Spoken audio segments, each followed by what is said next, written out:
तो आइए अब खबरों को विस्तार से जानते हैं। और बीजेपी के बड़े वरिष्ठ नेता का एक बड़ा बयान सामने आ रहा है। मुरली मनोहर जोशी का जेएनयू पर बयान आया है। जेएनयू के वीसी को बर्खास्त करने की मांग की है। सरकार के आदेश का नहीं हो रहा है पालन, ये भी कहा है। तो मुरली मनोहर जोशी का बयान ये काफी मायने रखता है, काफी अहम है। बिल्कुल, तो उन्होंने इस तरह की रिपोर्ट्स है कि एचआरडी मंत्रालय ने 2 बार जेएनयू के वाइस चांसलर को जेएनयू में फीस वृद्धि के मुद्दे को सुलझाने के लिए एक जायज वर्किंग फॉर्मूला लागू करने के लिए कहा था। ये खौफनाक है कि वाइस चांसलर ने सरकार के आदेश को लागू नहीं करने का हठ अपनाया। ये नजरिया निंदनीय है, ये भी कहा है बीजेपी नेता ने। और उन्होंने कहा कि मेरी राय में ऐसे वाइस चांसलर को पद पर बने रहने की इजाजत नहीं दी जानी चाहिए।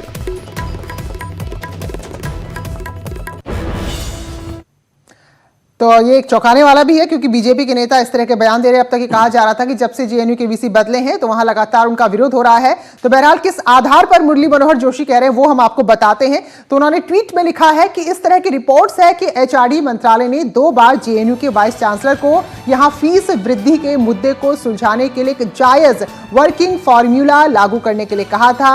यह खौफनाक है कि वाइस चांसलर ने सरकार के आदेश को लागू नहीं करने का हठ अपनाया। ये नजरिया निंदनीय है और मेरी राय में ऐसे वाइस चांसलर को पद पर बने रहने की इजाजत नहीं दी जानी चाहिए।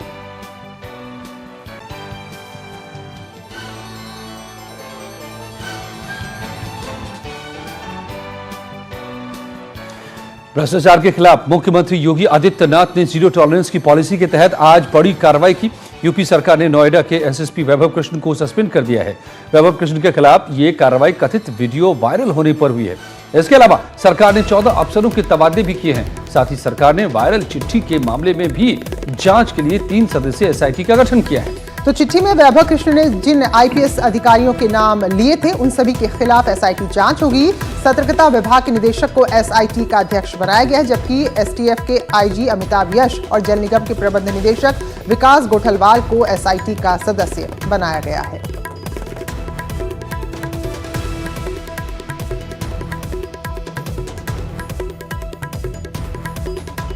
तो चलिए अब आपको बताते हैं कि किस मामले में अधिकारियों पर गाज गिरी है। दरअसल एक महिला से चैट का वीडियो वायरल हो गया, जिसके बाद सरकार ने गुजरात के फॉरेंसिक लैब से जांच कराई इस वीडियो की। इस जांच में वीडियो चैट को सही पाए जाने पर अब यह कार्रवाई की गई है। वैसे वीडियो को वैभव कृष्ण ने पहले फर्जी बताया था, पल्ला झाड़ने की कोशिश की थी और एफआईआर दर्ज कराकर मेरठ एडीजी और आईजी को जांच भी सौंपी थी। लेकिन फॉरेंसिक लैब में वीडियो गया तो सब साफ हो गया कि वीडियो फर्जी नहीं था और इसी के बाद ये बड़ी कार्रवाई एसएसपी के ऊपर।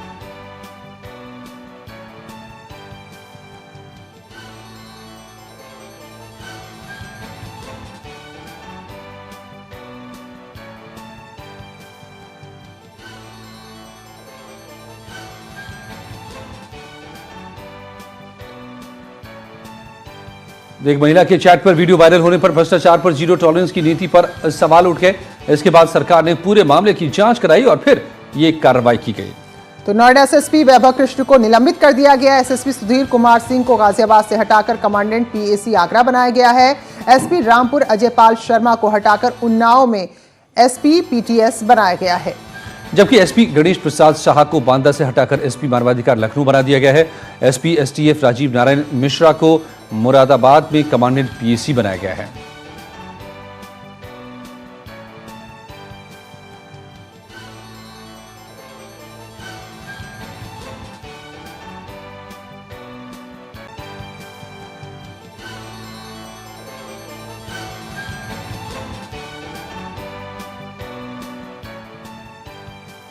तो रामपुर से बड़ी खबर है, जहां सांसद आजम खान की मुश्किलें फिर से बढ़ती हुई नजर आ रही है। अदालत में हाजिर होने के लिए पुलिस ने आजम की मुनादी करवा दी। बाकायदा लाउड स्पीकर से इलाके में मुनादी कराई गई। आजम खान पर जमीन कब्जाने समेत कई मामले दर्ज हैं। 24 जनवरी को आजम खान को अदालत में पेश होना है। यूपी सरकार ने आजम खान को भूमाफिया घोषित कर रखा है। इससे पहले कई तारीखें आई जब उन्हें समन किया गया अदालत में, लेकिन वो हाजिर नहीं हुए। तो आज ये मुनादी आजम खान और अब्दुल्ला आजम खान वल्द मोहम्मद आजम खान के खिलाफ धारा 82 के तहत इनके खिलाफ तय किया गया है कि तारीख 24/1/2020 को अदालत में हाजिर हो। थाना गंज, जिला रामपुर। दिल्ली पुलिस की स्पेशल सेल ने आईएस के 3 आतंकियों को गिरफ्तार किया है। तीनों आतंकी की गिरफ्तारी एनकाउंटर के बाद वजीराबाद से की गई है। इनके पास से हथियार मिले हैं। फिलहाल दिल्ली पुलिस की स्पेशल सेल तीनों से पूछताछ कर रही है और शुरुआती जांच में बात सामने आई है कि ये आतंकी यूपी में किसी बड़ी वारदात को अंजाम देने की फिराक में थे। तो ये बड़ी कामयाबी कह सकते हैं इसको। आईएसआईएस के आतंकी गिरफ्तार किए गए हैं। अब ऐसा बहुत कम मौका आया है जब सीधे सीधे आईएसआईएस के आतंकी देश के भीतर पाए गए हों और दिल्ली पुलिस ने इनकी गिरफ्तारी की है। यूपी टारगेट पर था। अब इनसे इस वक्त पूछताछ की जा रही है। दिल्ली पुलिस की स्पेशल सेल ने 3 लोगों को गिरफ्तार किया है। आप देख सकते हैं तीनों की आप बकायदा देख सकते हैं। और इसमें जो आरोपियों के नाम अगर बात करें तो जो एक शख्स है उसका नाम काजी मोइनुद्दीन है, दूसरा समद है। और इन लोगों पे जो आरोप हैं ये बकायदा इन लोगों का आतंकी संगठन आईएसआईएस से जुड़ा हुआ संबंध बताया जा रहा है। और ये शुरुआती दौर में ये भी जांच में आया है कि अब्दुल समद जो है मास्टर है कंप्यूटर एप्लीकेशन का। और इसके साथ ही 12 और 13 दिसंबर को बकायदा तमिलनाडु से ये फरार हुआ था और उसके बाद ये नेपाल चले गए थे। जिस तरह से बकायदा इन लोगों के बारे में जानकारी मिली है उसके बाद दिल्ली पुलिस के स्पेशल सेल ने गिरफ्तार किया है और गिरफ्तार करने के बाद इस मामले में विस्तार से पूछताछ कर रही है कि किस तरह से बकायदा इसके पहले भी इन्होंने आतंकी वारदात को अंजाम दिया और किस तरह से राजधानी दिल्ली समेत एनसीआर में ये अपनी वारदात करना चाहते हैं। हालांकि इस मामले पर तमिलनाडु पुलिस को भी इस मामले की जानकारी दे दी गई है और इस मामले में आगे विस्तार से पूछताछ चल रही है। वीडियो जर्नलिस्ट मुनमुन सिंह के साथ शंकर आनंद, न्यूज 18 दिल्ली। सोनभद्र के रॉबर्ट्सगंज कोतवाली क्षेत्र के मधुपुर गांव में जमीन को लेकर 2 पक्षों में विवाद चल रहा है, जिसकी शिकायत पिछले दिनों पीड़ित परिवार ने नजदीकी थाने में की थी। लेकिन पुलिस की मिलीभगत के चलते अब तक दबंगों के खिलाफ कोई कार्रवाई नहीं हुई है। अब पीड़ित परिवार ने एसपी से गुहार लगाई है। पीड़ित परिवार का आरोप है कि 6 बीघा जमीन पर दबंग कब्जा करने की कोशिश कर रहे हैं, जिसका विरोध करने पर बीते 20 दिसंबर को खड़ी फसल को दबंगों ने तबाह कर दिया था और 2 झोपड़ी जलाकर राख कर दी थी। तो इस मामले में लगातार पुलिस से शिकायत की गई लेकिन कार्रवाई नहीं हुई है और दबंगों के हौसले लगातार बढ़ रहे हैं। और परिवार ये भी आरोप लगा रहा है कि अब दबंग आए दिन उन्हें और भी ज्यादा परेशान कर रहे हैं। हुआ था उस दिन वैसे ट्रैक्टर ले आके हमके कुल यहाँ से ढेरा दूरी ले ढकेल देना, कुल मारा था ना, कुल चोट लग गया सर जी। और कुल हाथे गोड़े में कुल नाकी काने में कुल छीन के कुल ले गए ना। हमारी 15 साल से 20 साल से खेतौनी बनी हुई है सर जी। यहाँ पर 40 के गिरोह में है, बंदूक गणसी लेके गणासा लेके टांगी 40 के गिरोह में ट्रैक्टर के साथ सर जी।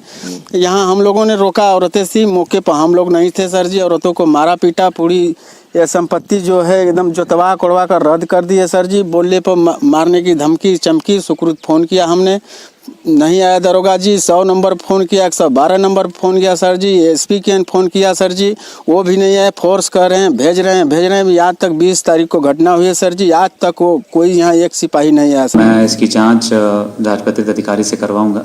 यदि इस मामले में जैसा आपने बताया है सत्यता पाई जाती है तो न केवल इस मामले के जो अभियुक्त हैं उनके खिलाफ मुकदमा लिखकर कार्रवाई की जाएगी, बल्कि यदि पुलिस के द्वारा किसी प्रकार की लापरवाही इसमें प्रदर्शित हुई तो उस समय संबंधित जो भी वहां पर पोस्टेड रहे होंगे उनके खिलाफ भी उचित विभागीय कार्रवाई की जाएगी।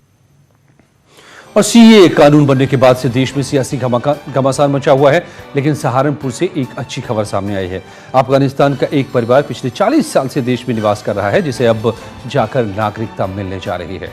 जमाल खान पिछले 20 साल से नागरिकता के लिए दफ्तरों के चक्कर लगा रहे थे। भारत की नागरिकता के लिए अब उनके रास्ते खुले हैं। तो अब उन्होंने प्रधानमंत्री मोदी से पहले गुहार लगाई थी। अब गृह मंत्रालय ने मामले का संज्ञान लिया है और उन्हें नागरिकता देने की प्रक्रिया शुरू कर दी है। इस सरकार में उम्मीद है कि इस सरकार को मैं शुक्रिया अदा करता हूँ। ये सरकार मेरे बहुत साथ दे रहा, बहुत अधिकारी साथ दे रहा, दिल्ली तक गृह मंत्रालय तक मेरे साथ दे रहा, पूरा मदद कर रहा मेरे। इस सरकार का से मुझे पूरा उम्मीद है कि इंशाल्लाह सरकार में मुझे नागरिकता मिल जाएगा। सहारनपुर में एक अफगानी मुस्लिम युवक को एक भारत की नागरिकता प्रदान की जा रही है, जिसमें आपको बता दें जमाल खान नाम के एक व्यक्ति का परिवार लगभग 40 साल पहले सहारनपुर आया था और वो 20 साल से लगातार यहाँ की नागरिकता करने की कोशिश कर रहा था, लेकिन उसको नागरिकता नहीं मिल पा रही थी। उन्होंने पीएम मोदी को खत लिखा और खत लिखने के बाद गृह मंत्रालय से उनको सुझाव दिया गया कि आप जो है नागरिकता के लिए ऑनलाइन अप्लाई करें। उन्होंने ऑनलाइन अप्लाई किया, उसके बाद लगातार प्रक्रिया चल रही है, कागजों की कार्रवाई पूरी हो चुकी है। अब उनको जल्द ही नागरिकता प्रदान की जाएगी और उनका कहना यह है कि मोदी सरकार के रहते हुए हमें जल्द ही नागरिकता मिल रही है, जो हम 20 सालों में नहीं कर पाए वो 10 महीनों में जब से हमने पीएम मोदी को खत लिखा था उसके बाद से लगातार हमारा प्रक्रिया चल रही है और हमें जल्द ही भारत की नागरिकता मिल जाएगी। कैमरा पर्सन विकास के साथ देवेश त्यागी, न्यूज 18 सहारनपुर। आजमगढ़ के कप्तानगंज थाना क्षेत्र में प्रेम प्रसंग के चलते एक युवक की हत्या कर दी गई। परिजन आरोप लगा रहे हैं कि प्रेमी ने प्रेमिका जब ये दोनों मिलने आए थे तो जिसके बाद प्रेमिका के परिजनों ने हत्या कर शव को फेंक दिया। इस मामले में परिजनों ने पुलिस पर लापरवाही बरतने का आरोप लगाया है। शिकायत पर प्रेमिका के परिवार के 3 सदस्यों को नामजद किया गया है। इस मामले में पुलिस ने पूर्व प्रधान को गिरफ्तार कर पूछताछ शुरू की है। इसकी गुमशुदगी लिखी हुई है कप्तानगंज में, उसकी डेड बॉडी मिली है। प्रथम दृष्टया अवैध संबंध का मामला लग रहा है। जैसा लोगों ने संदेह व्यक्त किया है, 3 लोगों पे संदेह घर वालों ने व्यक्त किया था, वो हमारी कस्टडी में पूछताछ चल रही है।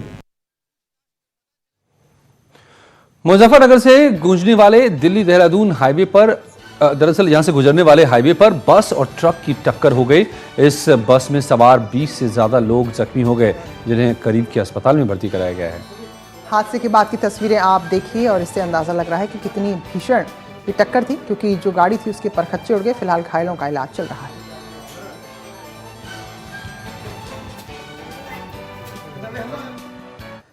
मेरठ के गंगानगर थाना क्षेत्र में उस वक्त हड़कंप मच गया जब सड़क किनारे खड़ी एक कार में अचानक आग लग गई। सूचना के बाद फायर ब्रिगेड की गाड़ी मौके पर पहुंची, लेकिन तब तक कार पूरी तरह से तबाह हो चुकी थी।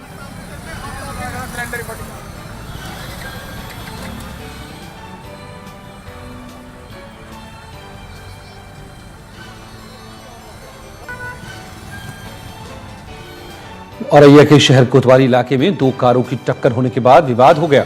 दोनों पक्ष आमने सामने आ गए। तस्वीरें आपकी टीवी स्क्रीन पर है, कैसे एक युवक की दूसरे पक्ष के दबंग पिटाई कर रहे हैं। तो आप देखिए कि कितनी बुरी तरीके से उसे मारा जा रहा है।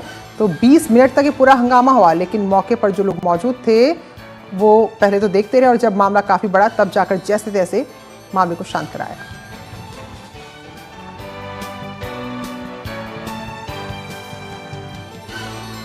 हमीरपुर के मझगवा थाना क्षेत्र में गुड़ बनाते समय किसान गर्म कड़ाहे में गिर गया, जिससे वो बुरी तरह झुलस गया। इस दौरान मौके पर मौजूद परिजनों ने तुरंत कड़ाहे से निकालकर अस्पताल में भर्ती कराया, लेकिन किसान ने दम तोड़ दिया। घटना की सूचना मिलने पर पुलिस मौके पर पहुंची।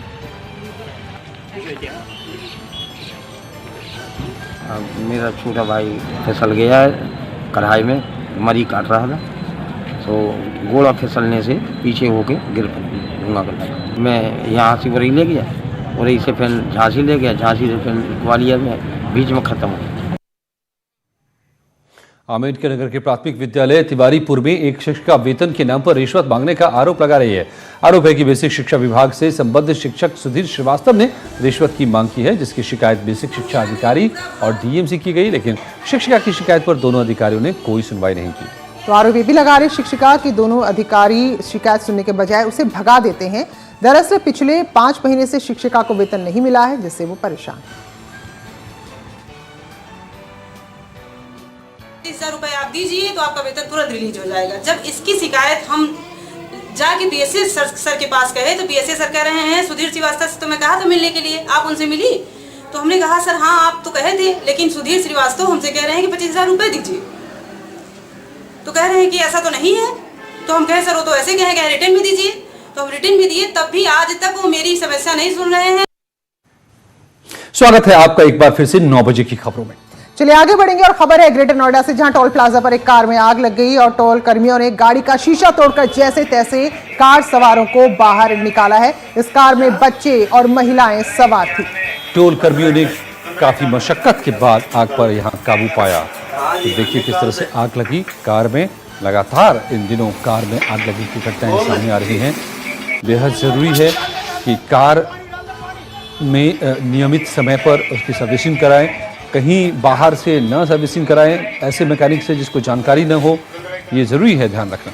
बिल्कुल। और अजय, यहाँ पर हम कहेंगे कि किस्मत अच्छी थी कि आसपास लोग मौजूद थे, वरना बड़ी घटना हो सकती थी। और सारे संसाधन भी टोल के कर्मियों के पास मौजूद थे, जो उन्होंने तुरंत आग बुझाई और जो उसके अंदर बच्चे महिलाएं थे सबको वक्त रहते बाहर निकाल दिया। और ये वरना आमतौर पर होता यह है कि आग लगती है, जब तक मदद पहुंच पाती है तब तक आग इतनी जल्दी से कार में फैलती है कि वो जानलेवा भी साबित होती है या फिर कार को बचाना तो नामुमकिन ही हो जाता है। मगर यहाँ क्योंकि टोल पर ही आग लगी तो तुरंत इस पर आग पर काबू पाने की कोशिशें शुरू हुई और ये हम देख रहे हैं।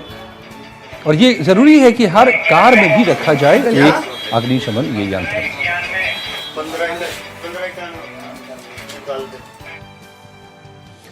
और गोवंश संरक्षण के लिए यानी गायों को बचाने के लिए यूपी सरकार गंभीर है। आज लखनऊ में सीएम योगी ने अधिकारियों के साथ बैठक की इस बाबत, जिसके बाद उन्होंने मीडिया मंडियों पर सेस बढ़ा दिया है।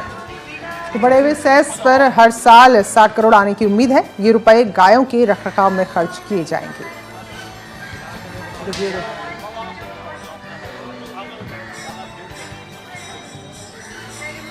उत्तर प्रदेश में गो आश्रय सेवा केंद्रों को अब मंडी समिति से 2% के बजाय 3% सेस बढ़ाने का आदेश दे दिया। साथ ही ये भी कहा कि खाड़ी देशों की वजह से जो दाम बढ़ेंगे, जो सब्जियों के दाम बढ़ेंगे, उस पर भी नजर रखी जाए। और बाकायदा ये काफ़ी बड़ी धनराशि होगी। उत्तर प्रदेश सरकार के इस फैसले के बाद लगभग 2000 करोड़ रुपए मंडी समिति को सालाना जो आय होती है उसका 3% से यानी 60 करोड़ के आसपास गो आश्रयों को दिया जाएगा, जो जिलों से लेकर मुख्यालयों तक गो आश्रय चलते हैं, जिसमें सरकारी गो आश्रय शामिल नहीं है। वीडियो जर्नलिस्ट गुलजार खान के साथ Ajit Singh, news 18 Lucknow.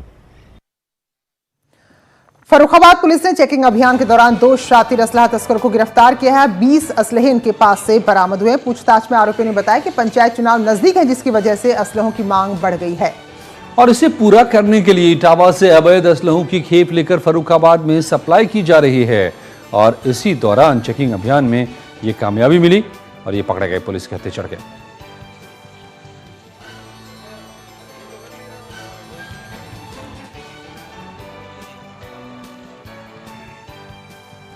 UP STF और हरदोई पुलिस को बड़ी कामयाबी मिली है। दोनों टीमों ने मिलकर 32 लाख कीमत की 910 पेटी देशी और विदेशी अवैध शराब बरामद की है।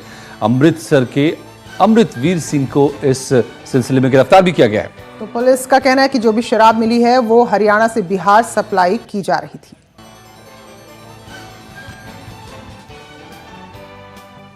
और कल पौष पूर्णिमा के स्नान के साथ ही माघ मेला शुरू हो जाएगा और ऐसे में यहां तैयारियां पूरी कर ली गई हैं, क्योंकि इस मेले का, इस महीने का अपने आप में बड़ा महत्व है। बड़ी संख्या में श्रद्धालु इस मौके पर पहुंचते हैं। तीर्थराज प्रयाग में संगम तट पर साधु संत भी जमा होते हैं और ये तस्वीरें देख रहे हैं आप। यहाँ पर लोग साधु संत उत्साहित माघ मेले की शुरुआत को लेकर। गृहस्थ पूर्णिमा के दिन से, क्योंकि देवताओं का और गंधर्वों का आगमन जो होता है ये पूर्णिमा के दिन होता है, प्रारंभ होता है, इसलिए देव शक्तियों के प्रवेश के साथ ही गृहस्थ प्रवेश करता है। देवताओं के स्वागत के लिए उनका स्थापन, पूजन आदि आदि करता है। इसीलिए गृहस्थ का कल्पवास पूर्णिमा के दिन शुरू होता है। कल्प का कई अर्थ होता है, लेकिन मेरे हिसाब से जो प्रयागराज में सबसे बढ़िया बात यह है कि यहाँ अक्षयवट के रूप में कल्प वृक्ष हैं और यहाँ गंगा जी के तट पर जो एक मास आकर और इस गंगा जी के तट पर में कल्प वृक्ष के छाया में रहकर अपना तपस्या करते हैं, जिस मनोवृत्ति से, जिस मनोभावना से तप करते हैं, उनको उनकी पूर्ति जरूर होती है। कौशाम्बी में डिप्टी सीएम केशव प्रसाद मौर्य ने मां शीतला की पूजा अर्चना की। इसके बाद सिराथू में नए सर्किट हाउस और ओवरब्रिज का निरीक्षण किया। इस दौरान उन्होंने अधिकारियों को निर्माण कार्य जल्द पूरा कराने के निर्देश दिए। इसके साथ बाद नागरिकता कानून के समर्थन में जागरूकता अभियान में भी केशव प्रसाद ने हिस्सा लिया। उन्होंने कहा कि कांग्रेस और समाजवादी पार्टी के लोग देश की जनता को गुमराह करने का काम कर रहे हैं। चाहते हैं कि नागरिकता संशोधन अधिनियम 2019 किसी का नागरिकता का अधिकार छीनने के लिए नहीं है, बल्कि यह नागरिकता देने वाला कानून है। सपा और कांग्रेस के लोग मुस्लिम वोटों के लालच में और सपा और गोरखपुर के गोरखनाथ मंदिर पर लगने वाला खिचड़ी मेले के लिए परिवहन विभाग ने एक अच्छी पहल की है। यात्रियों की सुविधा के लिए 502 रोडवेज की बसों की व्यवस्था यहां पर की गई है, जिसमें 45 एसी बसें भी शामिल हैं। ये सभी बसें गोरखपुर परिक्षेत्र से वाराणसी, प्रयागराज, सोनौली समेत अलग अलग रूटों पर 13 जनवरी से संचालित की जाएंगी।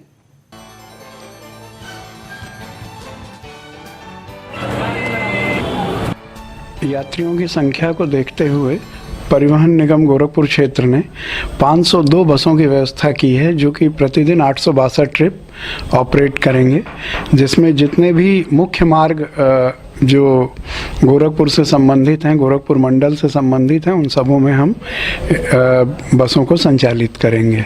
ये सारी बसें गोरखपुर से प्रयागराज, वाराणसी, नौतनवा, सोनौली, महाराजगंज, टूटीवारी इत्यादि स्थानों पर